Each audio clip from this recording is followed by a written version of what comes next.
Attention, je ne dis pas que tu peux perdre du gras vraiment spécialement sur cette zone, mais en la stimulant de façon fréquente, tu avais possiblement l'opportunité que ça marche un petit peu pour toi.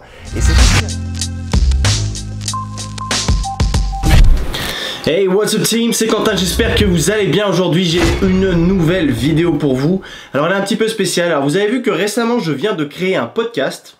Alors je vous mets les liens juste en dessous si vous voulez voir. Évidemment c'est plus long, ça dure 40 minutes, mais ça a pour but de vous apporter beaucoup de valeur ajoutée, et ce pendant que vous faites autre chose en même temps. Donc à savoir, vous pouvez faire du sport, vous pouvez aller vous balader, c'est tout le but d'un podcast.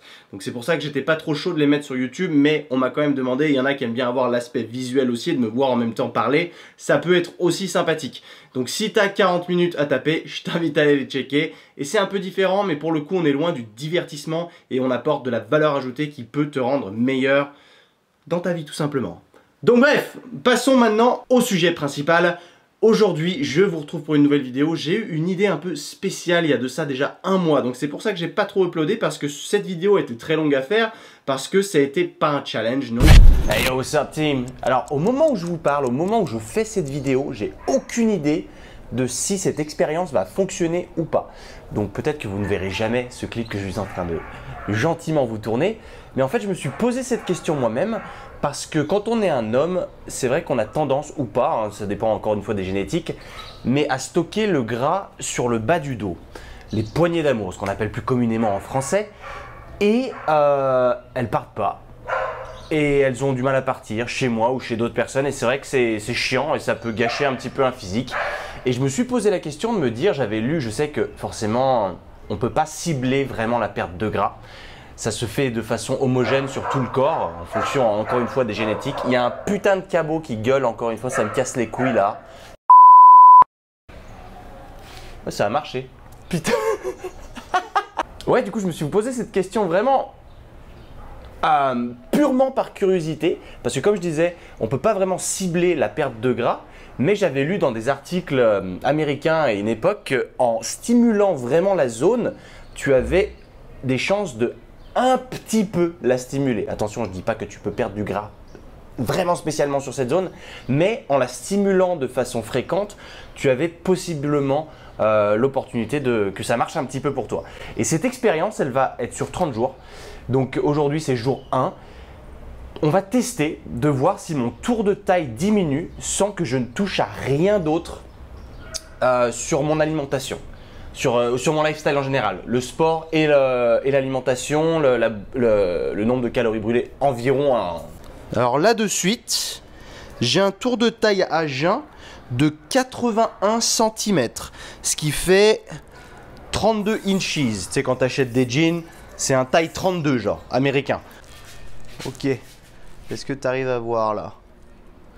82, enfin on est entre 82 et 81. Voilà, on va dire ça comme ça.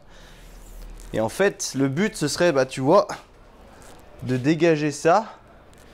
Parce que bah, c'est un peu, c'est pas terrible quoi. Ce serait bien si c'était coupé à la hache. Et on va voir si, eh ben, en s'amusant à stimuler la zone en particulier, on arrive à avoir des résultats pas trop dégueulasses. Désolé pour ça, si ça s'entend, c'était un peu dégueulasse. Oh, what the fuck, man. Donc quand tu fais cet exercice, déjà la base, comment bien le faire? Il faut que ton corps soit le plus droit possible. Et souvent, tu verras qu'il y a des gens, quand ils le font, ils se mettent sur l'avant comme ça. Essaye de ne pas le faire, essaye de rester bien droit. Donc ce que tu peux faire, c'est te mettre dos à un mur. Carrément, c'est un peu chiant, parce que quand tu dois te changer de sens, forcément, tu auras un côté face au mur et l'autre dos au mur. Ou alors tu te retourneras complètement, mais ça te fera perdre l'attention. Le but, c'est de rester quand même 1 minute là, de ne pas relâcher, de passer au milieu et de passer sur l'autre côté direct après, c'est mieux. Et voilà, donc essaye de respecter la technique au maximum, fais pas n'importe quoi si tu veux que ce soit un minimum pertinent pour toi, et t'es pas obligé de faire 1 minute par côté. Bien sûr, tu peux faire plus si ça t'enchante, moi ça m'ennuie, donc c'est un peu ça le problème, mais tu peux aussi faire moins si ton niveau ne te le permet pas encore. Si ton taux de masse grasse est supérieur et que tu ne fais jamais de gainage et que tu n'as pas eu de base de gainage auparavant, je t'invite impérativement à le faire, parce que le gainage reste une des fondations quand même pour avoir une ceinture abdominale relativement forte, donc c'est la base. Fais-le au moins, voilà. Ce qu'on me disait moi à l'époque de l'école de fitness, c'était quand tu peux faire une planche comme ça droit au-delà d'une minute, elle n'est plus utile. Donc en l'occurrence, ça sert à rien de rester plus longtemps comme ça. Mais ton but, c'est déjà au moins d'essayer de faire une minute. Une fois que tu arrives à une minute, dis-toi que ton tronc est suffisamment fort pour ce type d'exercice. Maintenant, il faudrait ramener un stimuli supérieur, à savoir un stress mécanique supérieur pour avoir des avantages supérieurs, comme tu l'entends. Voilà, je ne vais pas m'éternaliser là-dessus. Suite. Ça fait déjà 1 mois, 30 jours. Et nous sommes le matin à jeun, tout pareil que l'autre. Tout pareil, on n'a rien changé dans nos habitudes. Et nous sommes à 81 cm. 81 cm. 81 tout rond. Quelle est la morale de cette histoire? Et nous sommes de retour à J plus 30 aujourd'hui. Alors tu as vu mon résultat. C'est pas flagrant. Malheureusement, j'aurais aimé que ça en soit bien différent. J'ai changé aucune de mes habitudes, j'ai mangé de la même manière, mon activité physique a été de la même manière, j'ai changé un minimum de facteurs pour que ce soit le plus pertinent possible. Sauf qu'il y a d'autres facteurs qui sont importants, qui diffèrent de personne en personne, à savoir c'est l'expérience sportive et ben, ton taux de masse grasse actuel. Il se peut qu'au vu du fait que je sois relativement sec, si toi tu es beaucoup moins sec par exemple, il se peut que tu aies des résultats plus positifs que les miens. Je t'invite à tester toi-même. Donc moi je dirais que pour moi ça n'a eu 0 effet. Même si on était à 81,5 et à 81 à la fin, il y a aussi d'autres facteurs qui rentrent en jeu, à savoir le stockage de l'eau. Il se peut que certains jours tu stockes un peu plus d'eau que d'habitude et que ça te fasse un effet légèrement plus large sur la taille.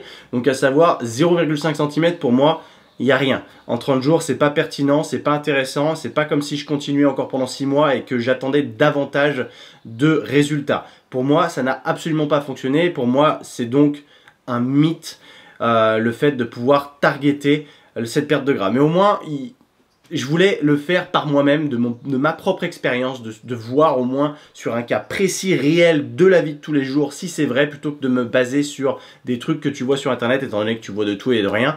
Et là, si tu veux mon opinion clairement, pour moi, ça marche pas. En revanche, est-ce que c'est un mauvais exercice?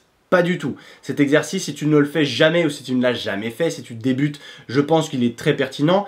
Au plus tu auras une ceinture abdominale gainée et forte, et au moins tu auras de risque de blessure, et au moins surtout tu auras de risque d'avoir des maux de dos. Malgré à quel point j'aurais aimé que ça marche, bah malgré tout, je pense que pour perdre ça, en tout cas chez moi, il va falloir que je sèche davantage pour avoir de meilleurs résultats. Donc c'est pas magique, il y a du travail à effectuer, on le sait. Et moi je préfère te dire la vérité, du vrai, du no bullshit, c'est que dans la vie pour avoir des résultats, il faut travailler pour ces résultats. Tu pourras pas en utilisant une méthode miracle perdre du gras magiquement sur les abdos, c'est absolument faux. Il faut que tu sois traqué, que tu sois suivi si tu as besoin. Et il faut que tu fasses ça bien mon ami, il faut que tu travailles là-dessus et que tu aies un objectif précis pour y arriver. Mais je t'invite surtout à focaliser sur ta ceinture abdominale de manière plus générale à travers tes exercices en général, tous tes exos, des exos polyarticulaires qui eux auront déjà un effet positif sur ta ceinture abdominale et non pas te dire pour avoir des abdos il faut juste que je fasse des abdos, tu vois, parce que c'est absolument faux et que c'est pas suffisant de faire que de l'isolation, il faut faire du polyarticulaire pour renforcer ton corps en tant qu'unité. Voilà, c'était tout pour moi aujourd'hui. J'espère que vous avez apprécié. N'hésitez pas à lâcher un pouce bleu en dessous de la vidéo, de vous abonner, ça ferait plaisir. Et on se retrouve très bientôt pour un nouveau podcast. Ok. N'hésite pas à checker mes podcasts. Voilà, c'est tout pour moi les gars. Peace out, let's go.